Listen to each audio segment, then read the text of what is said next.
हम जब भी कोई चीज खरीदने के लिए जाते हैं तो कम से कम यही सोचकर खरीदते हैं कि वो चीज ज्यादा से ज्यादा समय तक हमारे साथ रहेगी। जैसे अगर आप कोई मोबाइल खरीदते हैं तो ये सोचकर थोड़ी लेते हैं कि इसको अगले महीने चेंज कर लूंगा, बल्कि इतना तो सोचते ही हैं कि कम से कम 2-3 साल आराम से इस मोबाइल को ही यूज करके काट लेंगे। और ये चीज सिर्फ आप ही नहीं करते, बल्कि जनरेशन टू जनरेशन यही चला आ रहा है। हम सबको भी बचपन से इसी माहौल में पाला गया है। फिर चाहे हमारी क्लास 5th की ली हुई साइकिल हो जिसकी सीट ऊपर करके हमने 10th क्लास तक चलाया हो, या फिर हमारी कॉलेज में ली हुई बाइक जो आज तक हमारे साथ है और जिस पर आज भी हम अपने 2 दोस्तों को पीछे बैठा के सैर पर निकलते हैं। सब कुछ तो हम यही सोच के लेते हैं कि एक बार ले लिया तो काफी टाइम तक हम उस चीज को अपने पास रखेंगे और उसका कम से कम इतना तो यूज करेंगे कि उसके पैसे वसूल किए जा सके। लेकिन हम अपने इन्वेस्टमेंट को लेकर ये चीज क्यों नहीं करते? क्यों अपने पैसों को ज्यादा टाइम तक इन्वेस्ट नहीं करते? हो सकता है शायद हमें इस चीज का नॉलेज ही ना हो, या फिर यह भी पॉसिबल है कि हमें लॉन्ग टर्म इन्वेस्टिंग से डर लगता हो। लेकिन यह भी सच है कि डर सिर्फ तभी होता है जब किसी चीज की नॉलेज ना हो। तो चलिए क्यों ना लॉन्ग टर्म इन्वेस्टिंग की नॉलेज के लिए हम इसको जाने, ज्यादा डिटेल में नहीं, बस थोड़ा सा एक हिंट। चलिए मानते हैं कि आपने किसी भी बैंक में एक एफडी करवाई है साल 2015 में, वो भी 1 लाख रुपए की, जिसका एवरेज रिटर्न आपको आता है कोई 6% सालाना। तो आपने सोचा है कि आज 2024 में वो पैसा कितना होता? आपका 1 लाख रुपए आज की तारीख में होता 1,68,000 रुपए। और आपने ये 68,000 कमाने के लिए क्या मेहनत की? कुछ भी नहीं। यही इंपॉर्टेंस और पावर दोनों हैं लॉन्ग टर्म इन्वेस्टमेंट की। और आपको इस पावर के बारे में और डिटेल में जानना है तो आपको हमारे साथ एंड तक बने रहना होगा, क्योंकि आप सुन रहे हैं Kuku bytes original the power of long term investing, जहां हम ये जानेंगे कि क्यों हमें पैसा हमेशा लॉन्ग टर्म के लिए ही इन्वेस्ट करना है और लॉन्ग टर्म में इन्वेस्ट करने से हमें क्या फायदा होगा। लॉन्ग टर्म इन्वेस्टिंग की पावर को समझने से पहले हमें लॉन्ग टर्म इन्वेस्टिंग को थोड़ा बेसिक से जानना पड़ेगा, ताकि हमें लॉन्ग टर्म इन्वेस्टिंग के बारे में सब कुछ अच्छे से पता रहे। चलिए इसे हम 3 आसान सवालों से जानते हैं। पहला सवाल, लॉन्ग टर्म इन्वेस्टिंग क्या होता है?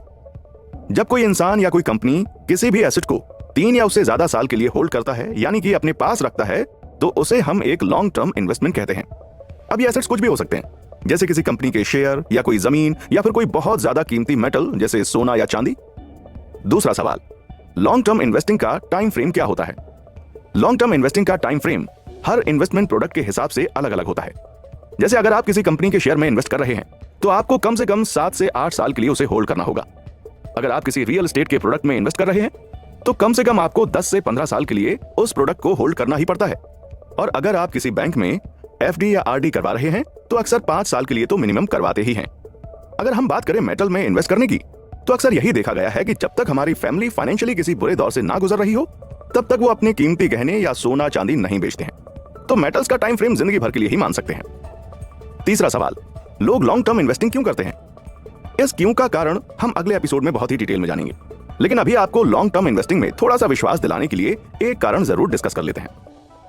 तो लोग लॉन्ग टर्म इन्वेस्टिंग इसलिए करते हैं क्योंकि इससे मार्केट में किसी रीसेंट इवेंट में आए हुए उतार चढ़ाव से अपने इन्वेस्टमेंट को बचाया जा सके और उनके फाइनेंशियल प्रोडक्ट को मार्केट कंडीशंस प्रूफ बना पाएं।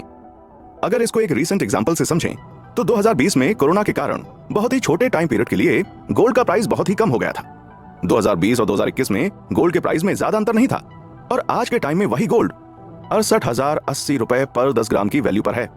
हालांकि हम पहले भी मान चुके हैं कि हम सोना कभी बेचने के लिए नहीं खरीदते हैं, लेकिन आप ये सोचिए, अगर सोना जैसा एकदम सेफ प्रोडक्ट भी छोटे टाइम फ्रेम में हुए इवेंट्स के कारण ऊपर नीचे हो सकता है, तो फिर आपके बाकी फाइनेंशियल प्रोडक्ट पर छोटे टाइम फ्रेम में हुए इवेंट्स के कारण कितना ज्यादा असर पड़ता होगा। छोटे टाइम पीरियड में हुए इवेंट्स के कारण जिस फाइनेंशियल प्रोडक्ट पर सबसे ज्यादा असर पड़ता है वो है शेयर मार्केट। कब किसी छोटे से भी इवेंट के कारण शेयर मार्केट में बहुत ज्यादा उतार चढ़ाव हो जाए, इस बात का हम अंदाजा भी नहीं लगा सकते। अगर हम लॉन्ग टर्म इन्वेस्टिंग की पावर को शेयर मार्केट के अंदर जानना चाहते हैं तो हमें किसी पर्टिकुलर स्टॉक का एग्जांपल लेकर इसको समझने की जरूरत नहीं है। हम सिर्फ शेयर मार्केट इंडेक्स जैसे कि सेंसेक्स या निफ्टी 50 से भी समझ सकते हैं। 2015 में जहां सेंसेक्स 27,000 से 28,000 के आसपास ट्रेड हो रहा था, वहीं आज सेंसेक्स 70,000 के आसपास ट्रेड कर रहा है। यानी हमारा मार्केट इंडेक्स ही 9 साल में लगभग 2.5 गुना बढ़ गया है। और अगर बात करें निफ्टी 50 की, तो 2015 में वो 7,000 से 8,000 के बीच ट्रेड हो रहा था और आज निफ्टी 50 22,000 की रेंज में ट्रेड हो रहा है। मतलब ये इंडेक्स लगभग 3 गुना तक बढ़ गया है। अगर इंडेक्स ही दुगने तिगुने होते जा रहे हैं तो सोचिए लॉन्ग टर्म के लिए कंपनी के शेयर्स में इन्वेस्ट करने से कितना फायदा होगा। और इन्हीं फायदों को हम डिटेल में नेक्स्ट एपिसोड में जानेंगे। लॉन्ग टर्म इन्वेस्टिंग क्या होती है, इसके बारे में हमने पिछले एपिसोड में अच्छे से जाना। लॉन्ग टर्म इन्वेस्टिंग से होने वाले फायदे के बारे में भी हमने आपको एक झलक दिखाई। अब उसी चीज को आगे बढ़ाते हुए इस एपिसोड में लॉन्ग टर्म इन्वेस्टिंग के बेनिफिट्स को डिटेल में जानेंगे। लॉन्ग टर्म इन्वेस्टिंग का पहला और एक अच्छा फायदा यह है कि इससे रिस्क कम हो जाता है।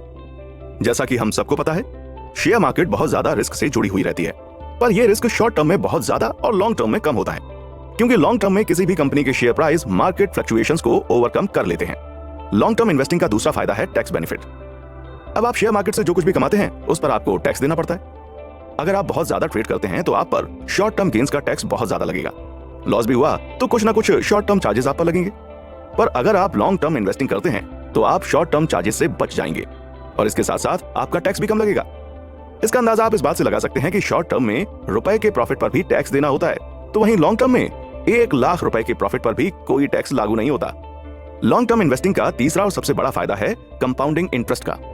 कंपाउंडिंग इंटरेस्ट क्या होता है, इसके बारे में थोड़ा जान लेते हैं। कंपाउंडिंग इंटरेस्ट फाइनेंस की एक बहुत ही फेमस टर्म है, जिसमें यह बताया जाता है कि अगर आपके इन्वेस्टेड पैसों पर एक फिक्स इंटरेस्ट रेट बार बार लगे तो कुछ ही टाइम के बाद वो अमाउंट बहुत ज्यादा बढ़ जाता है। अगर आप इसको नंबर से समझेंगे तो आप आश्चर्यचकित हो जाएंगे और शायद सिर्फ लॉन्ग टर्म इन्वेस्टिंग को ही अपना गेम प्लान मानने लगेंगे। फॉर एग्जाम्पल, मान लीजिए कि आपने कहीं पर 1 रुपया इन्वेस्ट किया, जहां आपको रोज का ज्यादा नहीं सिर्फ 1% रिटर्न मिलेगा, तो एक दिन बाद आपके पास होंगे 1 रुपए और 1 पैसे। एक वीक के बाद आपके पास होंगे 1 रुपए और 7 पैसे। एक महीने के बाद आपके पास होंगे 1 रुपए और 35 पैसे और 1 साल के बाद आपके पास होंगे 37 रुपए 38 पैसे। अभी ये कैलकुलेशन आपको बोरिंग लग रही होगी, है ना ही आपको इसका कुछ फायदा नजर आ रहा होगा। बट असली मजा तो अब आएगा। क्या आप सोच सकते हैं कि 5 साल में आपकी 1 रुपए की क्या वैल्यू होगी? क्या लगता है, 1000, 5000 या ज्यादा से ज्यादा 10,000? गलत, क्योंकि 5 साल बाद आपकी 1 रुपए की वैल्यू होगी 7 करोड़ 78 लाख रुपए। यह होता है कंपाउंडिंग इंटरेस्ट का सुपर पावर। हालांकि 1 रुपए पर डेली 1% इंटरेस्ट देने वाली स्कीम शायद ही एग्जिस्ट करती हो, पर शेयर मार्केट में कंपनी के शेयर में लगाए हुए पैसों का 20 गुना 30 गुना होने वाली स्कीम्स हमेशा से शेयर मार्केट में चली आ रही हैं और उसके थोड़े बहुत एग्जांपल हम आगे आने वाले एपिसोड में जानेंगे। अब हम लॉन्ग टर्म इन्वेस्टिंग को जानने के साथ साथ उसके बेनिफिट्स और पावर को भी अच्छे से समझ चुके हैं। अगले एपिसोड में हम जानेंगे इस पावर को कैसे यूज करना है। चलिए बात करते हैं लॉन्ग टर्म इन्वेस्टमेंट को सही तरीके से कैसे यूज किया जाए, क्योंकि ये इतना भी इजी नहीं है कि आपने किसी भी एक स्टॉक को चुना, उसमें इन्वेस्ट किया और सालों साल उसको होल्ड करके आपके पैसे डबल होते चले गए। कभी कभी ऐसा भी होता है कि जिस कंपनी में आपने इन्वेस्ट किया है उसका शेयर प्राइस बहुत ही ज्यादा कम हो जाता है। इसका सबसे परफेक्ट एग्जांपल यस बैंक का शेयर है, जो लंबे टाइम में बहुत ज्यादा गिर गया। गलत स्टॉक को खरीदने से बचने के लिए हम लॉन्ग टर्म इन्वेस्टिंग के लिए आगे बताए गए तरीकों को यूज कर सकते हैं। लॉन्ग टर्म इन्वेस्टिंग करने के 2 तरीके हैं। पहला तरीका है कि आप खुद ही शेयर पिक करें और दूसरा तरीका किसी के थ्रू शेयर पिक करें। पहले तरीके को फॉलो करने के कुछ पॉइंट्स पर ध्यान देना है ताकि हम खुद को गलत शेयर में इन्वेस्ट करने से बचा सकें। Point number 1, research. किसी भी कंपनी में इन्वेस्ट करने से पहले उसकी रिसर्च बहुत ध्यान से कर लें। ये पता लगाएं कि उस कंपनी का मैनेजमेंट कैसा है और जो बिजनेस वो कर रही है फ्यूचर में उसकी क्या डिमांड रहने वाली है। ये 2 फैक्टर्स लॉन्ग टर्म में कंपनी के शेयर प्राइस को अफेक्ट करते हैं, इसलिए आपकी इन्वेस्टमेंट भी इन्हीं पर टिकी होती है। Point number 2, frequent check. Research करने के बाद जब आप कोई स्टॉक ले लेते हो तो उसे बस वो शेयर लेके छोड़ना नहीं है, बल्कि उस शेयर के बारे में बार बार चेक करते रहना है। आपको डेली चेक नहीं करना है, पर कम से कम 3 महीने में एक बार जरूर चेक करें कि कंपनी में क्या चल रहा है, बिजनेस में कोई प्रॉब्लम तो नहीं है या कंपनी में ही कुछ फ्रॉड का संकेत तो नहीं मिल रहा है। इससे आप सतर्क रहेंगे और इन्वेस्टमेंट को सुरक्षित रख पाएंगे। Point number 3, diversification. डाइवर्सिफिकेशन का मतलब है कि आप अपना सारा पैसा सिर्फ एक ही कंपनी के स्टॉक में नहीं लगा रहे हैं, बल्कि अलग अलग सेक्टर की कंपनीज में लगा के आपकी रिस्क को सब में बांट रहे हैं, ताकि अगर कहीं एक कंपनी पुअर परफॉर्म करती है तो दूसरों की गुड परफॉर्मेंस के चलते आपके इन्वेस्टमेंट में कोई बड़ा घाटा नहीं होगा और ओवरऑल रिटर्न्स आपके अच्छे होंगे। अब बात करते हैं हमारी लॉन्ग टर्म इन्वेस्टिंग की दूसरी स्ट्रेटेजी के बारे में, जहां हम किसी के थ्रू इन्वेस्ट करते हैं। इससे पहले कि आप किसी अच्छे ब्रोकर के बारे में सोचने लगें, हमें आपको यह बताना है कि इस स्ट्रेटेजी को आप एक SIP के माध्यम से खुद कर सकते हैं। एक अच्छे म्यूचुअल फंड की SIP लंबे टाइम के लिए ले लें। हालांकि रिटर्न थोड़ा कम मिलेगा, पर मार्केट फ्लक्चुएशन से होने वाले उतार चढ़ाव से आप अपने इन्वेस्टमेंट को महफूज रख सकते हैं। लॉन्ग टर्म इन्वेस्टिंग के बारे में अब हम अधिकतर चीजें जान चुके हैं। अब वक्त है उन कंपनीज को जानने का जिनके ऊपर ये इन्वेस्टिंग तकनीक रियल लाइफ में अप्लाई हुई है, और उन लोगों को जानने का जिन्होंने इसे अप्लाई करके अच्छा पैसा बनाया है। क्योंकि अगर हमसे पहले कोई ये सब चीजें यूज कर चुका है तो हम भी ये सब आसानी से कर सकते हैं। हम लॉन्ग टर्म इन्वेस्टिंग के बारे में थियोरेटिकली सब कुछ समझ चुके हैं। अब हमारा ये भी जानना जरूरी है कि क्या ये चीज प्रैक्टिकली भी काम करती है या नहीं। तो इसके लिए क्यों ना हम कुछ कंपनीज के बारे में डिस्कस करें जो कि पास्ट में लॉन्ग टर्म इन्वेस्टिंग के अंदर बहुत ज्यादा रिटर्न दे चुकी हैं। ऐसी बहुत सारी कंपनीज हैं जिन्होंने लॉन्ग टर्म में बहुत ही अच्छा रिटर्न दिया है, और उनमें से ही एक कंपनी है टाइटन प्राइवेट लिमिटेड। जिसको हम सब लोग टाइटन के नाम से जानते हैं। हम सब ने कभी ना कभी टाइटन की वॉचेस जरूर पहनी होंगी। हालांकि ये कंपनी वॉचेस के साथ साथ ज्वेलरी और आईवेयर के मार्केट में भी है। आज अगर आप इस कंपनी के शेयर प्राइस पर नजर डालेंगे तो आप ये पाएंगे कि इस कंपनी के शेयर 3800 के आसपास ट्रेंड हो रहे हैं। पर क्या ये प्राइस हमेशा से इतना ज्यादा था? बिल्कुल भी नहीं, क्योंकि आपको ये सुनकर कभी यकीन नहीं होगा, पर 2001 में इस कंपनी का एवरेज शेयर प्राइस 2 रुपए के आसपास था। यानी कि पूरे 24 साल में कंपनी ने कुल 1900 गुना का रिटर्न दिया है।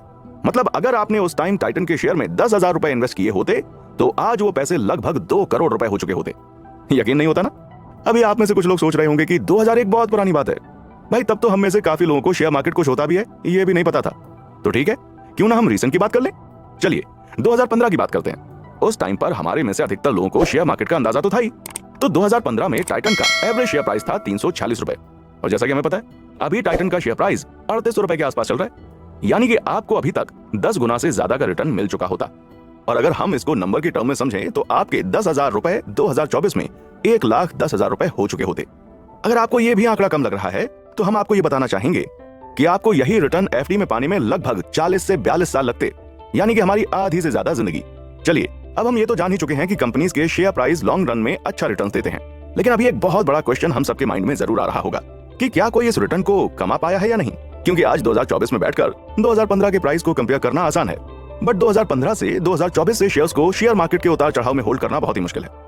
तो हम आपको थोड़ा सा रिलीफ देते हुए बताना चाहेंगे कि ऐसे बहुत सारे इन्वेस्टर्स हैं जिन्होंने लंबे टाइम तक स्टॉक्स को होल्ड करके बहुत अच्छा रिटर्न कमाया है। एग्जांपल के लिए हम एक इन्वेस्टर के बारे में बात कर सकते हैं, और वैसे भी जब बात टाइटन शेयर की हो रही है तो उनका जिक्र ना करना तो इम्पॉसिबल ही है। जी हाँ, हम बात कर रहे हैं the Indian big bull Rakesh Jhunjhunwala ji के बारे में, जिन्होंने 2015 में नहीं बल्कि 2003 में टाइटन कंपनी के शेयर्स को होल्ड करके रखा था। वैसे हम ये नहीं कह रहे कि आपको टाइटन कंपनी के ही शेयर बाय करने हैं, बल्कि ये एक एग्जांपल था कि लॉन्ग रन में अच्छा बिजनेस करने वाली और अच्छे मैनेजमेंट वाली कंपनीज के शेयर प्राइस हमेशा बढ़ते हैं। वैसे अगर आपका भी कोई ऐसा एक्सपीरियंस है जिसमें कंपनी के शेयर प्राइस लॉन्ग रन में बहुत ही बढ़ गए हो तो कमेंट सेक्शन में आकर जरूर बताइएगा। शेयर मार्केट कोई पार्ट टाइम हॉबी नहीं है, बल्कि एक फुल टाइम धंधा है जिसमें आपको बहुत ही फोकस के साथ काम करके पैसे कमाने पड़ते हैं। इसलिए अगर आपको शॉर्ट टर्म में पैसा कमाना है तो आपको अपना सारा ध्यान शेयर मार्केट पर ही देना होगा।